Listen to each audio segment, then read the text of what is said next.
must elect Donald J. Trump president because we must crush jihad! Hello everyone, welcome back to the channel. We're going to talk today about Howard Lutnick, and I'm going to try to keep this video as brief as possible, which you know is very difficult for me. I've got Bobo sitting next to me on her special reclining chair. She has her fuzzy blanket, so we're like tucked in and ready to roll. So this clip is making the rounds, right? This is an interview Howard Lutnick, who was picked by Trump to be the Commerce Secretary, to an interview he did, I believe it's on the All In podcast. Now he is saying, well, I'll just let you listen to it for yourself. Let's say Social Security didn't send out their checks this month. My mother-in-law, who's 94, she wouldn't call and complain.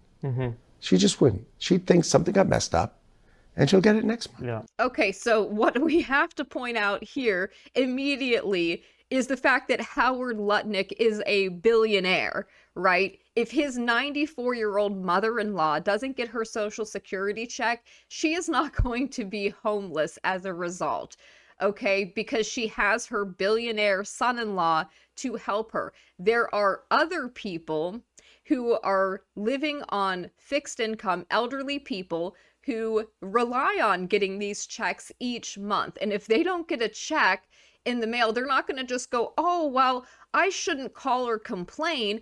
I'll just think that somebody must have done something wrong or there must have been a mistake. Really?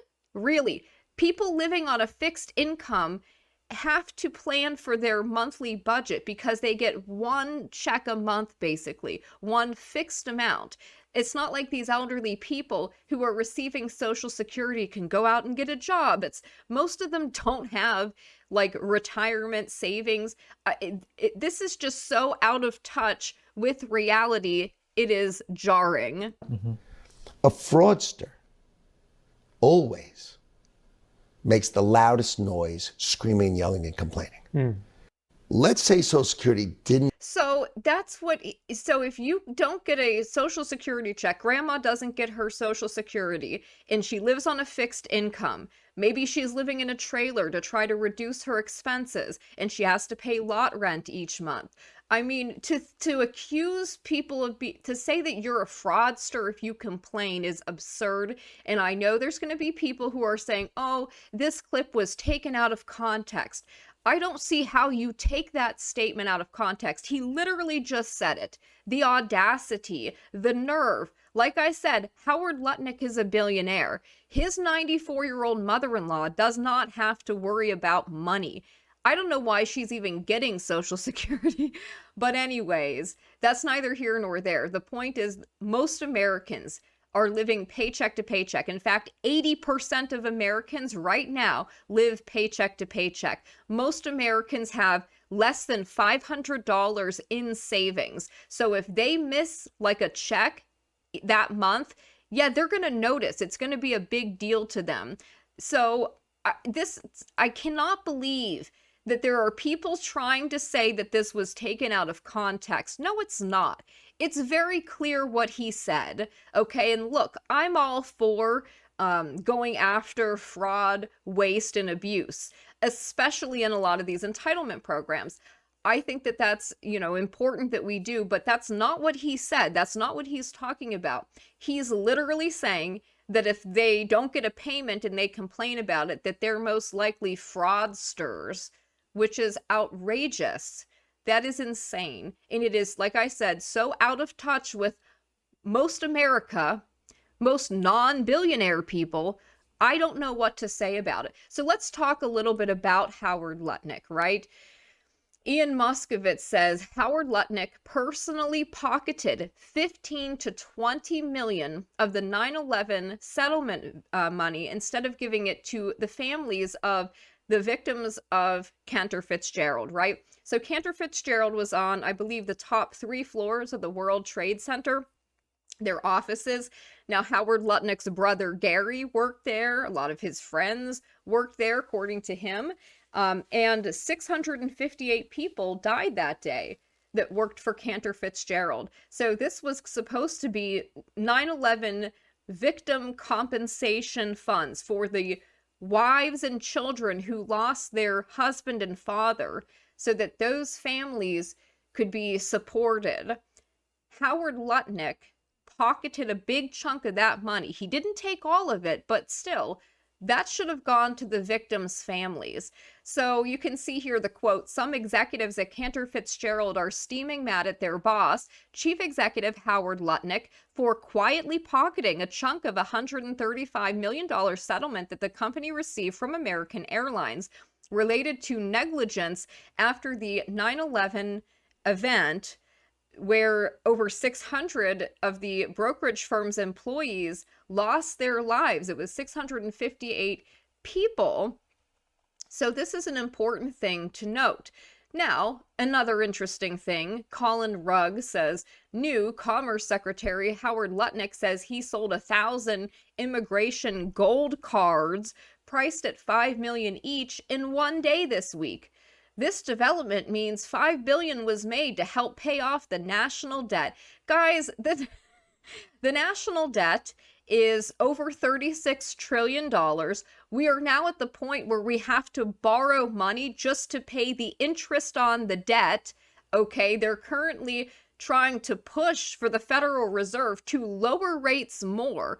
That devalues the currency even further. That is not a good thing. That doesn't help people, okay? And it's certainly really not going to make a difference in paying off the national debt when you are spending so much money. You're putting us in a deficit, and they're spending tons of money on defense. Defense contractors are getting lots of deals in this administration, Palantir, Anduril, etc., right? So, you know, this is a little fishy, okay? Little bit weird. And Lutnick says Trump got the idea to sell a gold card during a meeting he had with investor John Paulson. Yes, Paulson from, you know, the 2008 financial crisis. This is the problem that I have. And then the idea that we should even be selling green cards for money. This is devaluing citizenship in America. If people can just buy it, like, what is the point? What does it mean to be an American? Anybody who has the money to spend $5 million to buy a, quote, immigration gold card can now magically become an American? Do you guys think that this is a good idea? Because I don't. There are probably a lot better ways to help lower the national debt. How about we talk about getting rid of the Federal Reserve, the central bank that's profiting from all of the debt? My goodness. And this is an event from back in the day, okay, before the election. It was an event hosted by John Paulson, who shorted the housing market, and his half of his own age girlfriend, so he's dating a much younger woman, at their Palm Beach mansion. And Howard Lutnick is the guy that canceled payroll for his over 600 unalived employees 4 days after 9/11.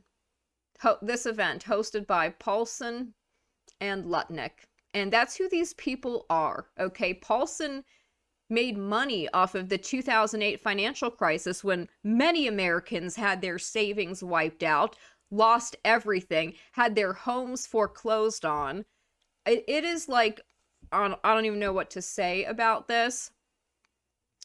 So, the nonsense Howard Lutnick is spouting here is remarkable, ignoring the fact that creating a, quote, gold card immigration program without Congress is highly illegal. He claims to have sold over 1,000 cards, while he also states that the program hasn't even launched yet because, quote, Elon is writing the software.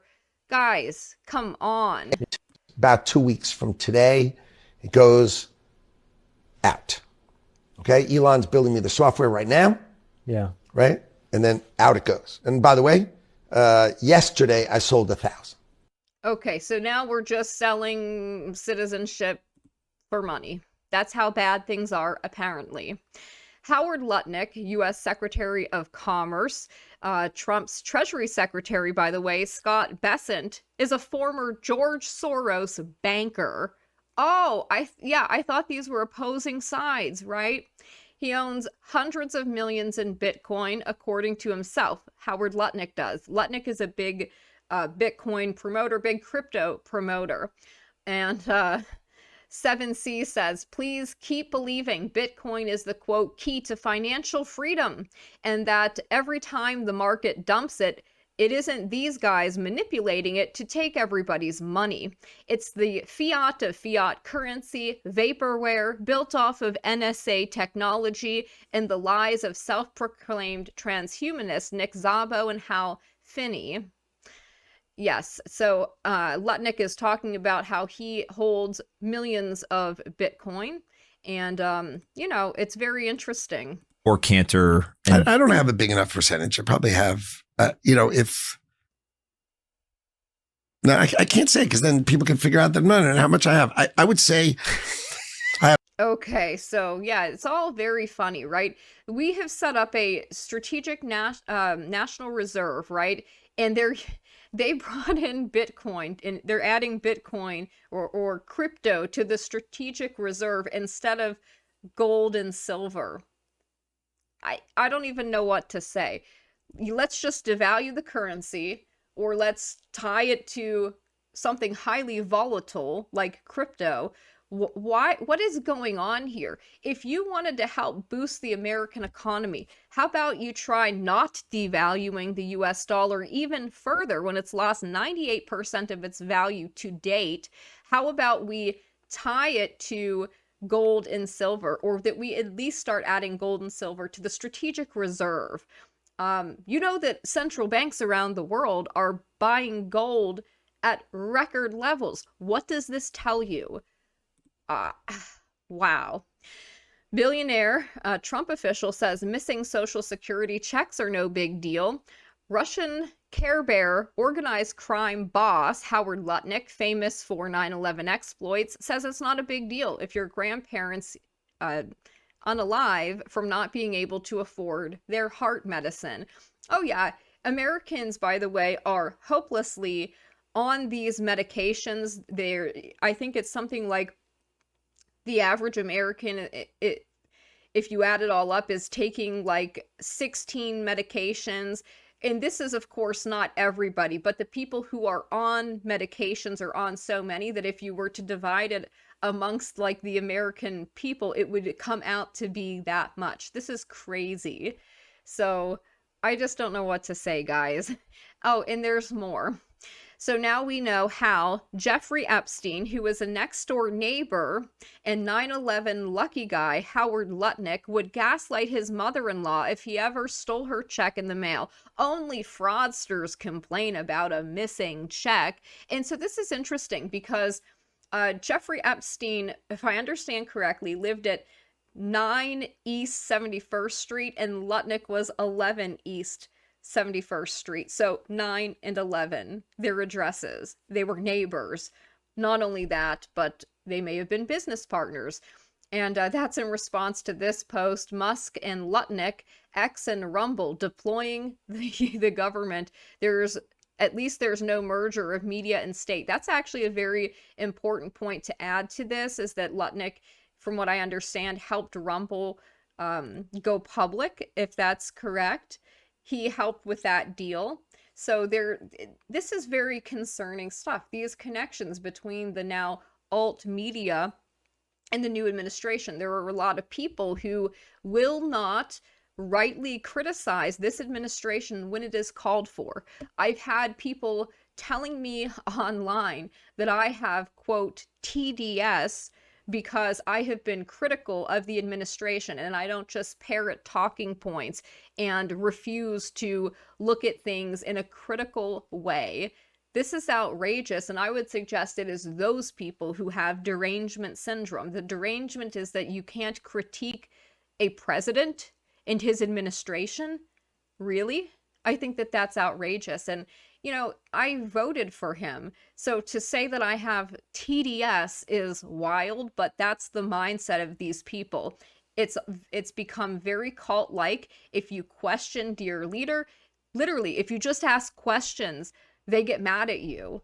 And it's not everybody. I know there's a lot of people out there who are not like that, but there are some who have literally become like brainwashed cultists. They're the exact people that they make fun of, right? They're the liberals who wouldn't allow you to question Biden's very obvious dementia.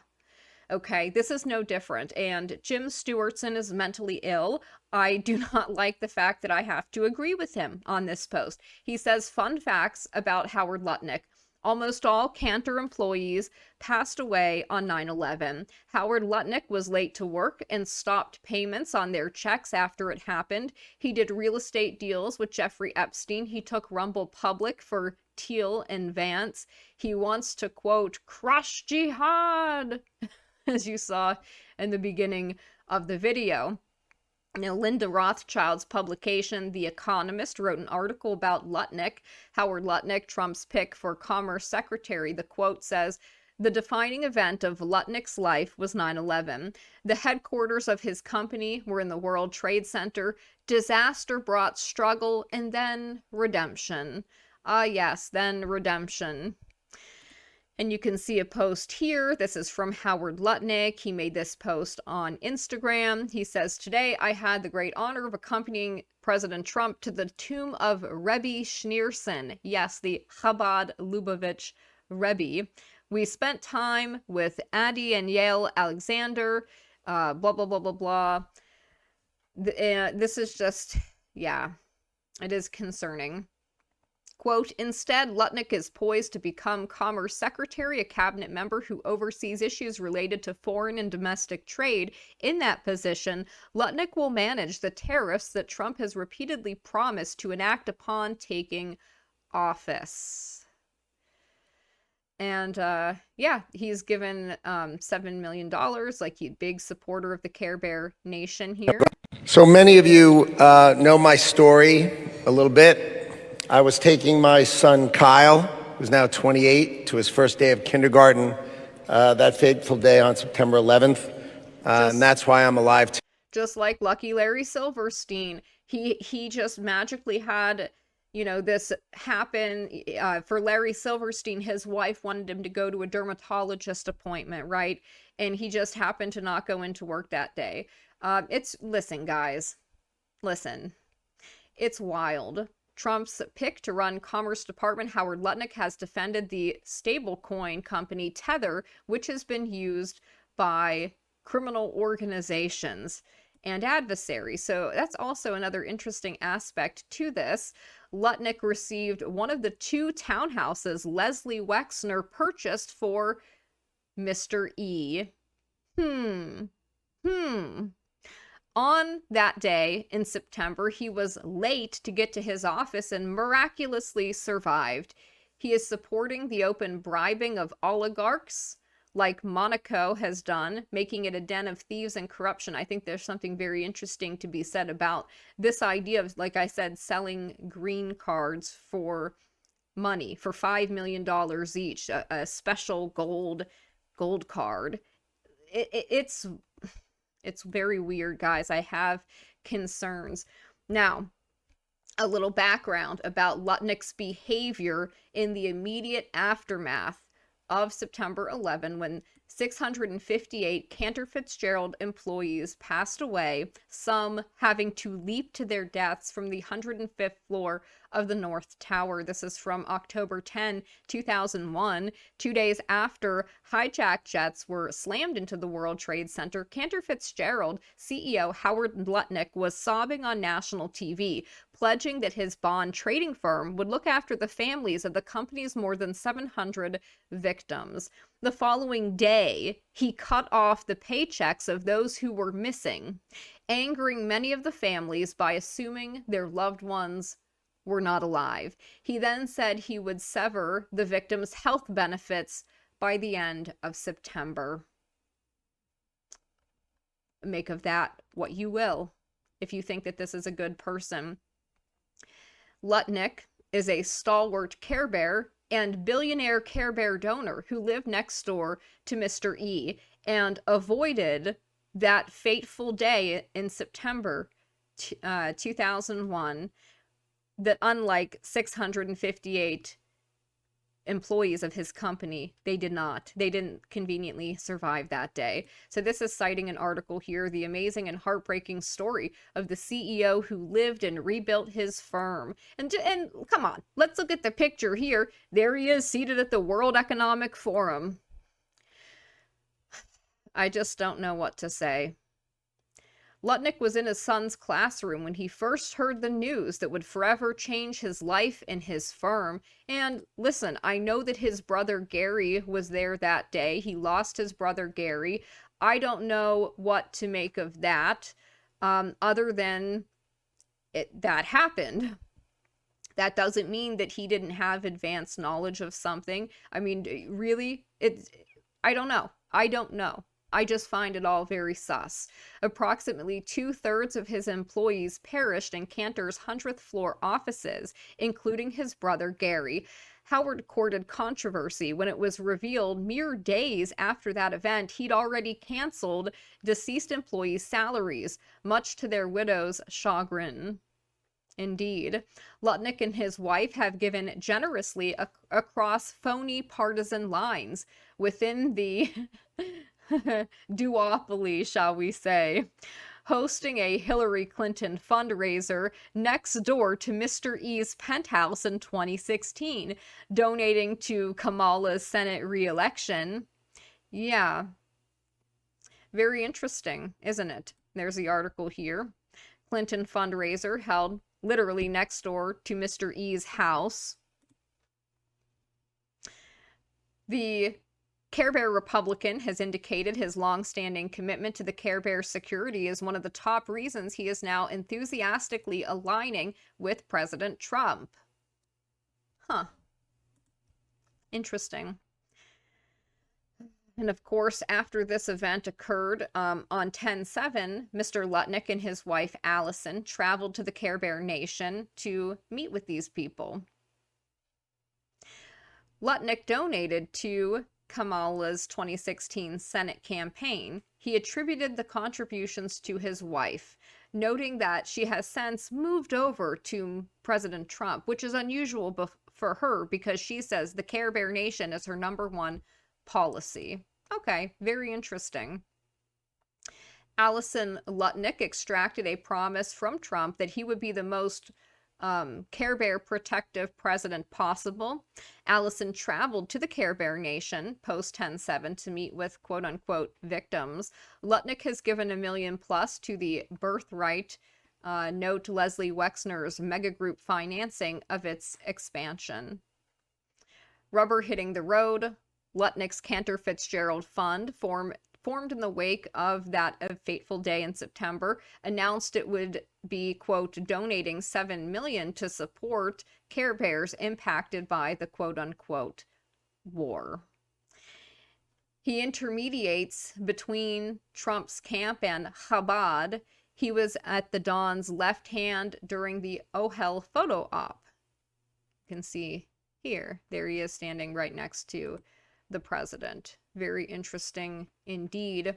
A significant portion of that $7 million that Allison and Howard gifted to the Care Bear Nation by way of their charitable organization went to United Hatzalah, the volunteer EMS outfit funded by Eli Bear, the same guy who cravenly seeded the horrible stories, which are basically atrocity propaganda. So very odd things happening here.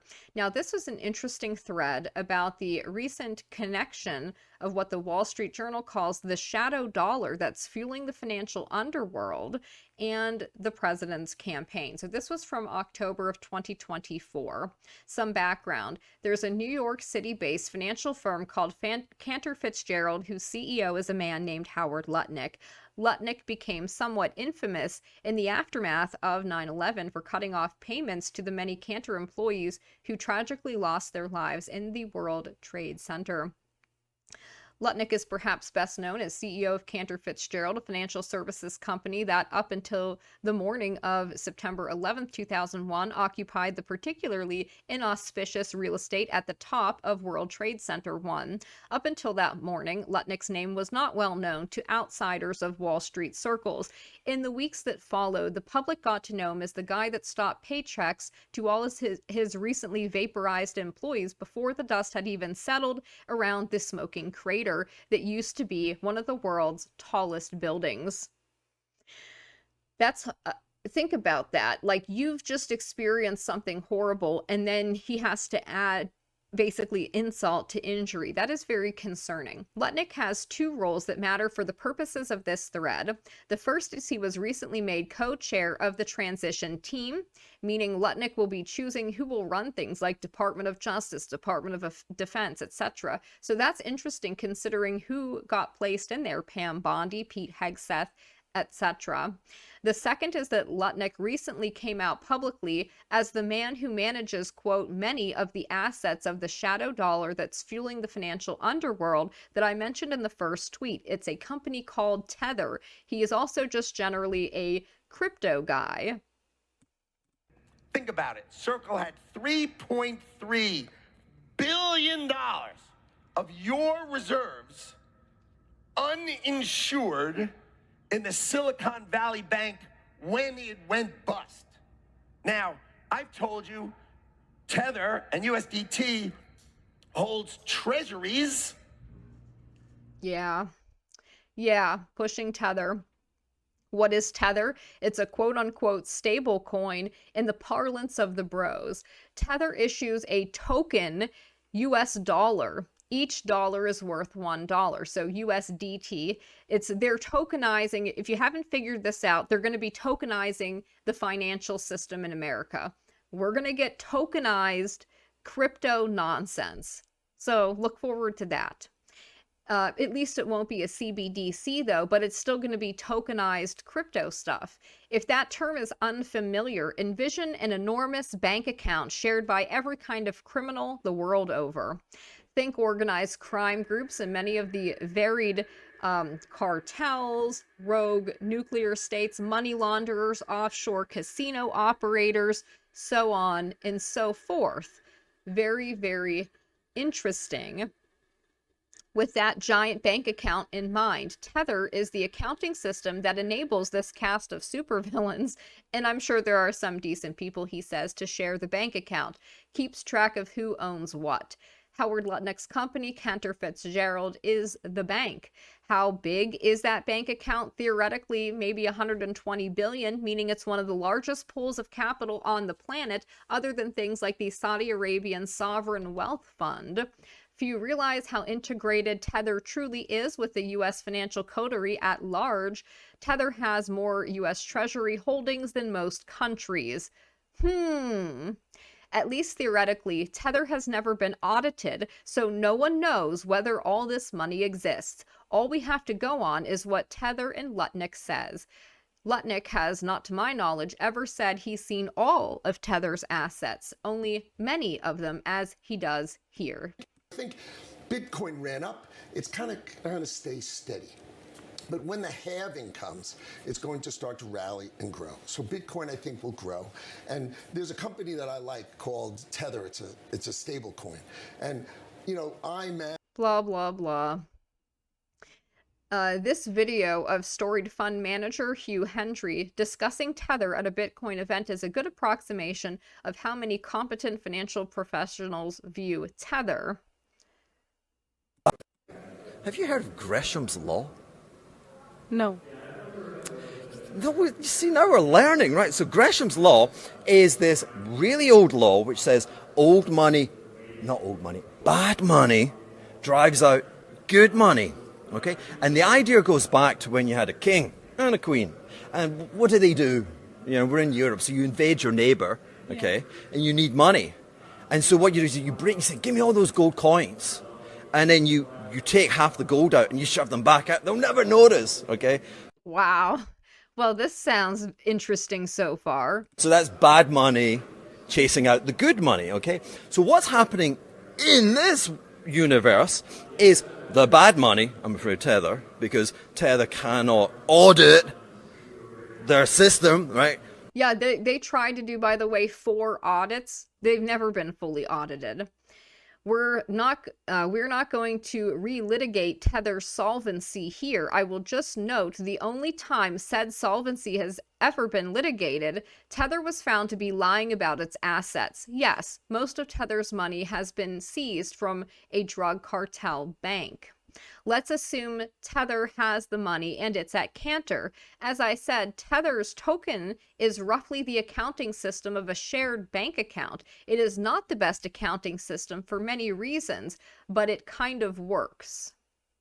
So if Tether is an accounting system, how does it actually manage the accounts? A good mental model is that of a poker chip. Poker chips are, in their own way, an accounting system. When you enter a casino, you give your money to the cashier in the cage.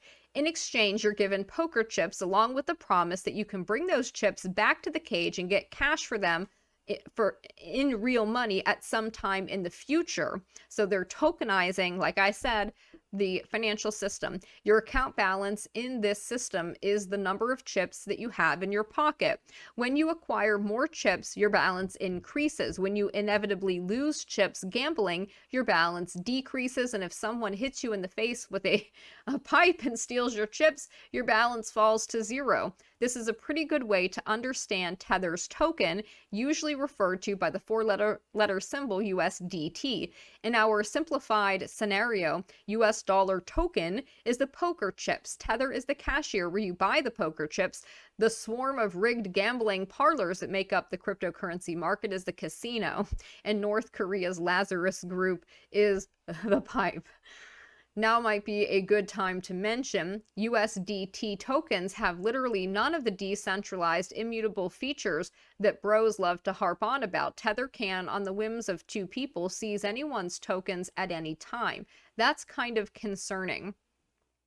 A roughly equivalent way of thinking about Tether's shared bank account and accounting system is that it's a bunch of little bank accounts. In fact, that is exactly how Tether wants you to think about it, with constant refrains of banking the unbanked, right? Let's look at a specific case of how that plays out. TradFi companies like banks and EMTs are barred from providing services to Iranians because of long-standing sanctions. Mysteriously, however, it is actively advertised that they freely use Tether. Those Iranians are widely rumored to include the Revolutionary Guard, who are in turn rumored to use Tether as a way to distribute dollar equivalents to their proxy groups. But it doesn't really matter. Sanctions on Iran are wide-ranging. It's all bad. Putting aside for the moment the fact that this means Lutnick, who seems to be an ardent Care Bear, is more or less banking the unbankable so-called enemy of that nation, just as Care Bears and their so-called enemy are on the verge of a war. You might be wondering, how does that work? Isn't that interesting? So we'll go ahead and leave that there. One other thing I wanted to show you guys is just the house that he lives in, his palace, his mansion in New York. So you can see for yourself, like, you know, he has his own tennis court. He has a massive swimming pool, a big compound here, sprawling property. So when he talks about his 94-year-old mother-in-law wouldn't be worried about missing a Social Security payment, this is the opulence in which this man resides. Okay? Nobody, you know, most of us will never see any kind of luxury like this. He has a massive sprawling estate house, but he also has adjacent like guest houses at the same property. Like, this is absolutely ridiculous. And so, listen, this is my thoughts on this man. I think that he is a concerning pick to be the Commerce Secretary and to be in this administration. But I'm interested to know what you guys think, and I hope you all have a good day. Read!